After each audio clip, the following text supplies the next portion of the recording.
ঘটনাটি নেপালের বিরাটনগর প্রদেশের। সেখানকার এক লোক আরেকজনের কাছ থেকে একটি গরু কিনে আনলেন। সদ্য কেনা গরুটিকে তিনি বাড়ির উঠানে বেঁধে রাখলেন। রাত নামলে সবাই যখন ঘুমিয়ে পড়েছে, এরপর শুরু হয় অবাক করা কিছু ব্যাপার। সেদিনের পর থেকে প্রতিদিন রাত যত গভীর হতে থাকে, অন্ধকার যত বাড়তে থাকে, সেই সাথে বাড়তে থাকে অনেকগুলো কুকুরের সমস্বরে ঘেউ ঘেউ শব্দ। অথচ এই এলাকায় এরকমটা আগে কখনোই ঘটেনি। তাই গরুর মালিক লোকটি এবং তার পরিবারের সকলে ধারণা করলেন আজকাল হয়তো চোরের আনাগোনা আগের চেয়ে অনেকটাই বেড়ে গেছে, যে কারণে রাত বিরাতে এত কুকুরের ডাকাডাকি। তা না হলে এমনটা ঘটবে কেন? বাড়ির নিরাপত্তা বলতে একটা ব্যাপার আছে। তাই এই কথা চিন্তা করে পরিবারের সব সদস্য মিলে আলোচনা করে একটা সিদ্ধান্ত নিল, বাড়ির চতুর্দিকে সিসি ক্যামেরা লাগানো হবে। সিদ্ধান্ত অনুযায়ী কাজ করা শুরু হলো। ঠিক পরদিন বাড়ির মালিক সিসি ক্যামেরা কিনে আনতে শহরে চলে গেলেন। এরপর বাড়ির চতুর্দিকে ক্যামেরাগুলো লাগিয়ে সব ব্যবস্থা করে সেগুলো চালু করে দিলেন।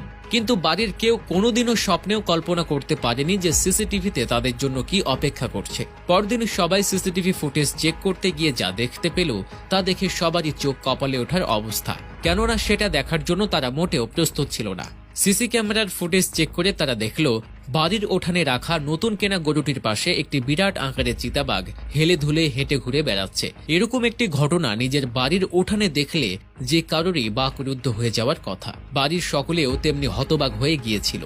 নিজের চোখকেও যেন বিশ্বাস করার মতো অবস্থা ছিল না তাদের। বিভিন্ন জল্পনা কল্পনার পর তাদের মনে যেসব প্রশ্ন জাগে, তা হলো এ চিতাবাঘ প্রতি রাতে কেন গরুটির চারপাশে শুধু ঘোরাঘুরি করে, কেন সে গরুটিকে শিকার করে না। সবাই মিলে এ প্রশ্নের উত্তর খুঁজতে শুরু করলো। যার কাছ থেকে গরুটি কেনা হয়েছিল, উত্তর জানতে সবাই সোজা সেই লোকটির কাছেই চলে গেল। অবশেষে সেই লোকটির কাছ থেকে পুরো ঘটনার ব্যাখ্যা একদম পরিষ্কারভাবে পাওয়া গেল।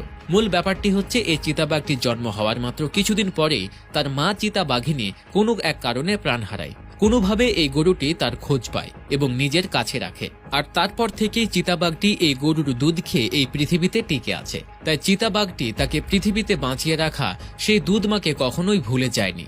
সে বনে জঙ্গলে যেখানেই থাকুক না কেন, প্রতি রাতেই চলে আসে তার দুধমা অর্থাৎ সেই গরুটির সাথে দেখা করতে। সে এসে তার মা অর্থাৎ গরুটির গা ঘেঁষে বসে থাকে, চারপাশে ঘোরাঘুরি করে, আর গরুটিও তাকে মায়ের মতো পরম স্নেহে আর ভালোবাসায় আগলে রাখে। অবুঝ প্রাণী এরা, তবুও তারা কৃতজ্ঞতা প্রকাশ করে। এই কৃতজ্ঞতা প্রকাশ করার পেছনে তাদের কোনো স্বার্থ নেই। অথচ অন্যদিকে সৃষ্টির সেরা জীব মানুষ তার স্বার্থের কাছে নিজের মাকে পর্যন্ত ত্যাগ করতে দ্বিধা করে না। তাই এসব অবুঝ প্রাণীর কাছ থেকেও আমাদের শেখার অনেক কিছুই বাকি। দর্শক, ভিডিওটি বেশি বেশি শেয়ার করে দিন। পেজের নতুন দর্শক হলে ফলো করে সাথেই থাকুন। ধন্যবাদ।